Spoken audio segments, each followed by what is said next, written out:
तुम स्टूडेंट्स, उम्मीद करता हूँ आप सब खैरियत से होंगे। और आज हम फाइंड करेंगे reduction formula of sine power n x. ठीक है, इसका हमें रिडक्शन फार्मूला फाइंड करना है। तो आइए देखते हैं कैसे होगा ये फार्मूला फाइंड। तो सबसे पहले हमें क्या करना होगा, इसको हम लिख सकते हैं साइन एन को sine n minus one x into sine x d x. ठीक है, इसको हम इस तरह लिख सकते हैं कि ये क्यों लिखा है हमने कि क्योंकि हमें इस पर इंटीग्रेशन बाय पार्ट्स अप्लाई करना है और उसके बाद आगे प्रोसीड करेंगे हम। तो अब इस पर इंटीग्रेशन बाय पार्ट्स हम अप्लाई करेंगे। तो उसके लिए हमें क्या क्या चाहिए होता है, उसका पहले तो फार्मूला आना चाहिए आप सबको। उसका फार्मूला क्या होता है, integration f of x g of x. जब कभी हमें दो फंक्शंस मिले हुए हों, उनकी इंटीग्रेशन बाय पार्ट्स हमें करनी हो, तो उसके लिए हमारे पास कौन कौन सी चीज़ें होनी चाहिए, एफ ऑफ एक्स होना चाहिए और उसके बाद integration of g of x होनी चाहिए।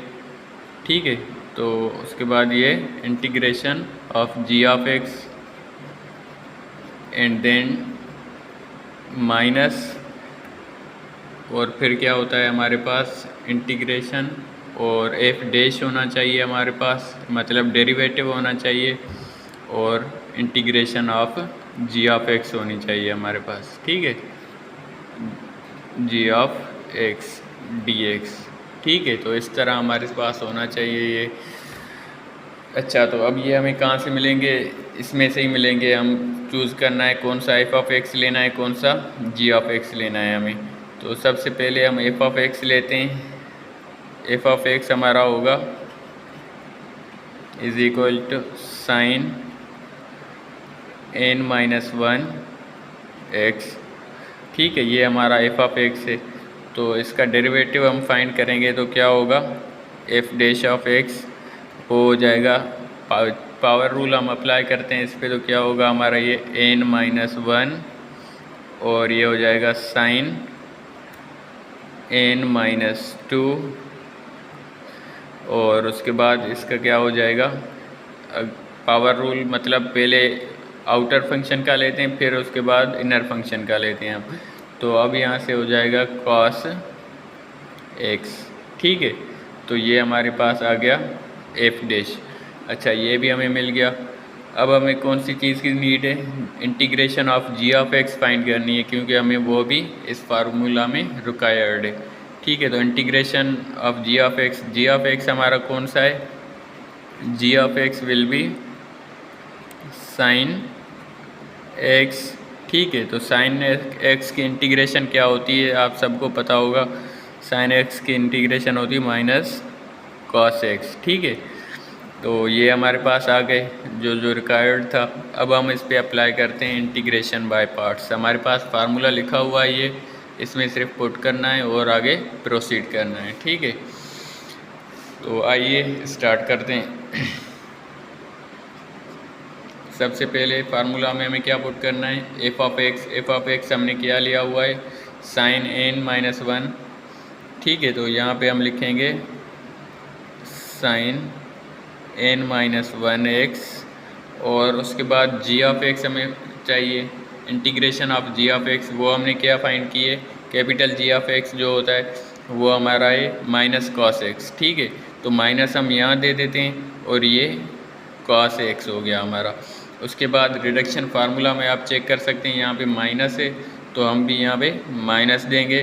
उसके बाद इंटीग्रेशन एफ डैश हमने फाइंड किया हुआ है, वो यहाँ पे पुट करना है। एफ डैश क्या मिला हमें, वो मिला है हमें n minus one into sine n minus two x and then cos x मिला हुआ है। ठीक है, कॉस एक्स डी एक्स, ये हमने कर दिया पुट। अब क्या होगा कि हमें क्या करना है, minus sine n minus one x and then cos x minus, और ये कांस्टेंट है एन माइनस वन, इसको इंटीग्रेशन से बाहर निकाल के रखते हैं माइनस वन, और ये इंटीग्रेशन अच्छा सॉरी, यहाँ पे मैंने सिर्फ ये एफ डैश पुट किया है, यहाँ पे हमें और भी पुट करना है। वो कौन सी चीज़ पुट करनी है हमें? ये सिर्फ मैंने एफ डैश पुट किया था, ठीक है, एफ डैश। और ये फार्मूला में लिखा हुआ है integration of g of x, वो मैंने पुट नहीं की थी। तो integration of g of x क्या होगी, वो हमें यहाँ पे मिली हुई है। क्या मिली हुई है? Minus cos x. तो यहाँ पे मैं और वो भी रख देता हूँ, ये हमारी हो जाएगी minus cos x and D x. तो ये माइनस जब बाहर आएगी तो यहाँ पे प्लस हो जाएगी, और ये n माइनस वन भी हमने बाहर निकाल लिया। साइन, अब यहाँ पे क्या बचेगा? Sine n minus two x, और ये दोनों आपस में मल्टीप्लाई हो जाएंगे तो cos square x and D x हो जाएगा, ठीक है। और अब इसके बाद क्या कर सकते हैं हम? ये हो सकता है कि कॉस स्क्वायर है, उसको हम जानते हैं कि ये किसके इक्वल होता है? 1 माइनस साइन स्क्वायर के इक्वल होता है। तो हम यहाँ पे वो पुट करेंगे, minus sine n minus one into x and cos x plus n minus one integration sine n minus two x, और ये हो जाएगा हमारा 1 माइनस साइन स्क्वायर एक्स, ठीक है, डी एक्स। ये हो गया। अब हम क्या कर सकते हैं, यहाँ पे जब इसको मल्टीप्लाई करेंगे तो एक तो आ जाएगा हमारा same sine n minus two x, और उसके बाद दूसरा क्या होगा, उसके साथ ये इसकी पावर 2 है तो इसके साथ ख़त्म हो जाएगी। यहाँ पे सिर्फ क्या बचेगा? साइन n बचेगा फिर, ठीक है। तो यहाँ पे अब हम क्या कर सकते हैं, minus sine n minus one x into cos x plus n minus one integration, ये अब sine n minus two into x, ये इसके साथ मल्टीप्लाई कर रहे हैं हम, तो पहले 1 के साथ मल्टीप्लाई होगा तो सेम आएगा, साइन n माइनस टू, ये x आ गया। और उसके बाद माइनस देकर हम ये पूरा टर्म जो है ये इसके साथ भी मल्टीप्लाई करेंगे, तो यहाँ आ जाएगा n माइनस वन इंटीग्रेशन, और ये 2 से कैंसिल हो जाएगा। यहाँ पे क्या बचेगा? सिर्फ साइन n dx, ठीक है। सॉरी, यहाँ पे मैंने dx नहीं दिया, ये वाला dx आएगा यहाँ पे। तो यहाँ तक हमने कर लिया, और आपको पता है कि ये सारा एक्सप्रेशन, ये इक्वेशन किसके इक्वल है? ये हमारी ऊपर हमने लिखा हुआ है किसके इक्वल है हमारी, ये साइन n के, sine power n x dx के। तो यहाँ इक्वल के इस तरफ हमने रखना है sine n x integration sine n x dx, जो बराबर किसके है? Minus sine n minus one x into cos x plus ये n माइनस वन सेम, उसके बाद integration sine n minus two x d x and then minus n minus one integration sine n x dx, ठीक है।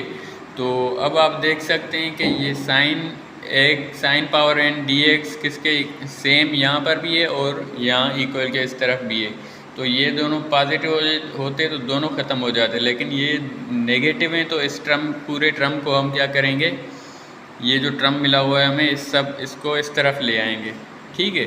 तो अगर ये इस तरफ आएगा तो क्या हो जाएगा? पॉजिटिव हो जाएगा, वहाँ नेगेटिव का है तो यहाँ पे आके हो जाएगा, पहले ये लिखते हैं sine power n x dx, और ये पूरा टर्म जब हम यहाँ लाएंगे तो क्या हो जाएगा? प्लस का हो जाएगा n minus one and then integration sine n x dx, ठीक है। ये पूरा इस तरफ आ गया। तो अब यहाँ राइट साइड पे क्या बचा, minus sine power n-1 x into cos x, और उसके बाद दूसरा क्या बचा, plus n-1 integration sine n-2 x dx। ठीक है, तो ये हमारा बचा है यहाँ पे। अब मुझे बोर्ड क्लीन करने दें, उसके बाद स्टार्ट करते हैं। अच्छा, तो अब हम क्या कर सकते हैं इसके साथ, यहाँ पे देखें इसमें लास्ट में क्या है, एक चीज़ कॉमन है यहाँ पे, कौन सी है, sine power n x dx integration sine power n x dx, ये इसमें भी कॉमन है और यहाँ पे भी कॉमन है, तो ये हम यहाँ से कॉमन ले सकते हैं। ठीक है, तो इसको हम कॉमन लें, इंटीग्रेशन साइन n x और उसके बाद dx, ये हमारा कॉमन हो गया, तो क्या बचेगा, ब्रैकेट में बचेगा क्या, यहाँ पर 1 बचेगा और ये n-1 बचेगा। ठीक है, तो ये ब्रैकेट में 1 प्लस n-1 एंड देन इस इक्वल के बाद क्या बचा हुआ है हमारे पास, minus sine n-1 x into cos x. ठीक है, तो यहाँ पे आ जाएगा minus sine n-1 x into cos x, और उसके बाद प्लस n-1 एंड देन यहाँ पे क्या मिला हुआ है हमें दूसरा, साइन n-2 x dx, तो integration sine n-2 x dx। ठीक है, ये मिला हमें। अब हम क्या कर सकते हैं, यहाँ पे आप देख सकते हैं कि ये 1 से कैंसिल हो जाएगा, सिर्फ n बचेगी, तो ये हमारे पास बचेगी सिर्फ sine power n x dx, और ये n बची सिर्फ, जो हम उस तरफ मल्टीप्लाई करने वाले हैं अभी, minus sine n-1 x into cos x और plus n-1 integration sine n-2 x dx। ठीक है, अब देखें ये यहाँ पे मल्टीप्लाई में n पड़ी है, तो ये इस तरफ आकर इन सबको डिवाइड करेगी, तो इस तरफ सिर्फ क्या बचेगा हमारा, बचेगा यहाँ पे सिर्फ sine n x dx equals to, ये n इसको भी डिवाइड करेगी इस पूरे टर्म को, और इसको भी डिवाइड करेंगे हम। ठीक है, तो इसको डिवाइड करेगी तो क्या होगा, minus sine n-1 into cos x, और ये डिवाइड में n आ जाएगी जो कि यहाँ पे मल्टीप्लाई में पड़ी थी, और उसके बाद plus n-1 divided by n integration sine n-2 x dx। ठीक है, तो ये हमारा आ गया इसका आंसर। उम्मीद करता हूँ आपको समझ में आ गया होगा। अगर कोई क्वेश्चन है या कोई मिस्टेक है तो वो आप बता सकते हैं और डिस्कस कर सकते हैं कमेंट सेक्शन में। थैंक यू, अल्लाह हाफिज़।